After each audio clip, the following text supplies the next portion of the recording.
पण जीवनामध्ये आपण उत्तम शिक्षण घेऊन तुमच्या या भविष्यातल्या जीवनामध्ये तुम्हाला सर्व दृष्टीने यश मिळेल याकरता मी हृदयापासून शुभेच्छा देतो.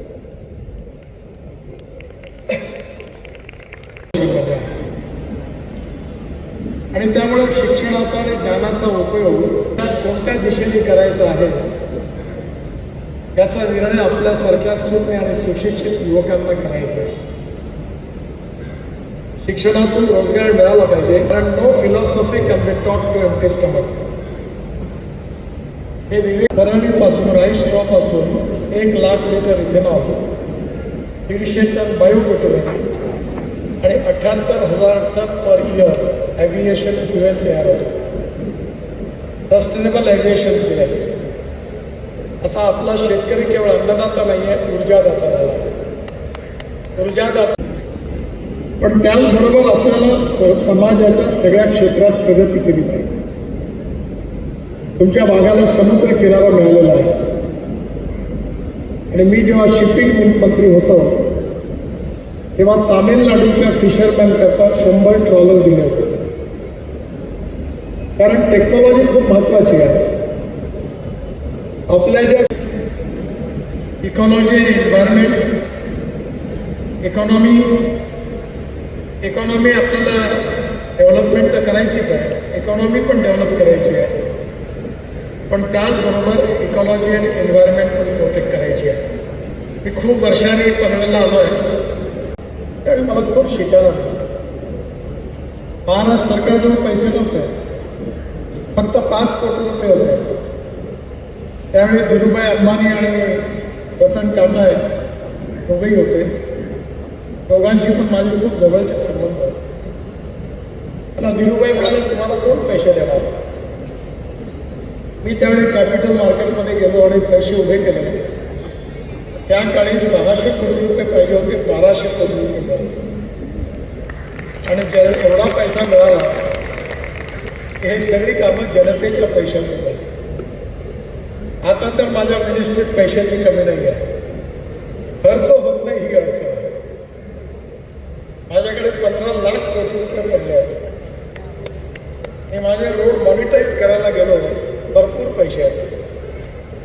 आमच्या इन्व्हिट मॉडेलला आम्ही मुंबई स्टॉक एक्सचेंजमध्ये जेव्हा लॉन्च केलं तेव्हा 7 दिवसाचा अवधी होता, पण पहिल्याच दिवशी 7 तासात 7 टाइम्स ओव्हर सबस्क्राईब पैशाचा पाऊस पडला. या देशात पैशाची कमी नाही आहे, टेक्नॉलॉजीची कमी नाही आहे, पण देशाकरता इमानदारीने काम करणाऱ्या नेतृत्वाची कमी आहे. तर आपण सगळ्यांनी देशाकरता आणि समाजाकरता काम करायचं ठरवलं, यू कॅन मेक मिरेकल्स. आज आपल्या प्रत्येक क्षेत्रामध्ये खूप संशोधन होतं, अनेक स्टार्टअप आहेत, रिसर्च आहेत. या सगळ्याच्या भरोश्यावर सगळे आता आयाम बदललेले आहेत. आपण एक वेळा युद्ध करायचं तर त्या ट्रकमध्ये सैनिक रायफल घेऊन उड्या मारायचे आणि बॉर्डरवर धावायचे. आता कुठे पाहायला मिळत नाही. आता ड्रोन आणि मिसाईलचं युद्ध आहे. मी इराणमध्ये गेलो होतो, आता ते युद्ध सुरू झालं.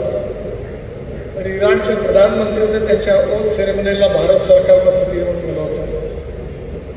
आणि कार्यक्रम संपल्यानंतर 15-20 लोक आम्ही VIP होतो, सगळ्यांची भेट झाली. त्यात एक हमासचे नेतेही होते, त्यांची भेट झाली. आणि मी हॉटेलमध्ये आतूनच झोपलो. पहाटे 4 वाजता मला अम्बॅसेडर आले, त्यांनी उठवलं. त्यांनी सांगितलं, साहेब आपल्याला लवकर निघालं पाहिजे. तर काय झालं? पण इथे जे हम्मसचे लिडर होते ज्याला तुम्ही भेटले, ते खूप त्या ठिकाणी एका बंगल्यामध्ये होते आणि त्या बेडरूममध्ये झोपले होते. तिथे मिसाईल जाऊन तिथे त्यांचा वध झाला. म्हणजे आता एवढं परफेक्शन आला की आपण इथे उभा आहोत आणि 3000 किलोमीटर दुरून एक्झॅक्टली आपल्यापर्यंत मिसाईल पोहोचू शकते, एवढी टेक्नॉलॉजी बदलली आहे. जे काल होतं ते आज नाही, आज आहे ते उद्या नाही. सगळ्या क्षेत्रात परिवर्तन झालं. मी अल्टरनेटिव्ह फ्युएल आणि बायो फ्युएलमध्ये काम करतो. 22 लाख कोटी रुपयाचं आपलं फॉसिल फ्युएलचं इम्पोर्ट आहे.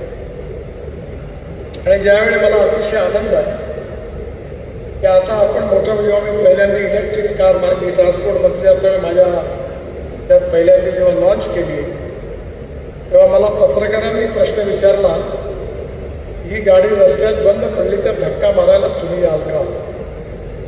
पण आता electric car, electric scooter, electric auto rickshaw, electric bus, electric truck popular झाले. आता शेतकरी अल्टरनेटिव्ह फ्युएल बनवायला लागले. ब्रोकन राईसपासून, मोलायसेसपासून, शुगरकेन ज्यूसपासून, बांबूपासून, राईस स्ट्रॉपासून आता इथेनॉल तयार होतं. आणि इथेनॉलवर फ्लेक्स इंजिन आला आता. आणि मीच आता ट्रान्सपोर्ट मंत्री असल्यामुळे मी ट्रॅक्टर कंपन्यांनाही सांगितलं आहे की CNG आणि इथेनॉलवरचा ट्रॅक्टर आता द्या, नाही तर मी Euro 6च्या इनिशियल नॉर्म लावी. त्यामुळे येणारा काय ट्रक आले, कन्स्ट्रक्शन इक्विपमेंट, ॲग्रिकल्चर इक्विपमेंट आले, import substitute, cost effective, pollution free आणि इंडिजिनस.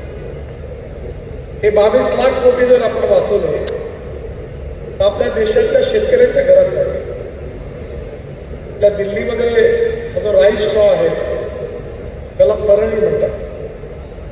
आणि पंजाब हरियाणामध्ये ती जाळतात, त्याच्यामुळे दिल्लीमध्ये प्रदूषण होतं. पण मी मागे लागलो आणि परळीपासून आता बायो बिटुमिन तयार झालं.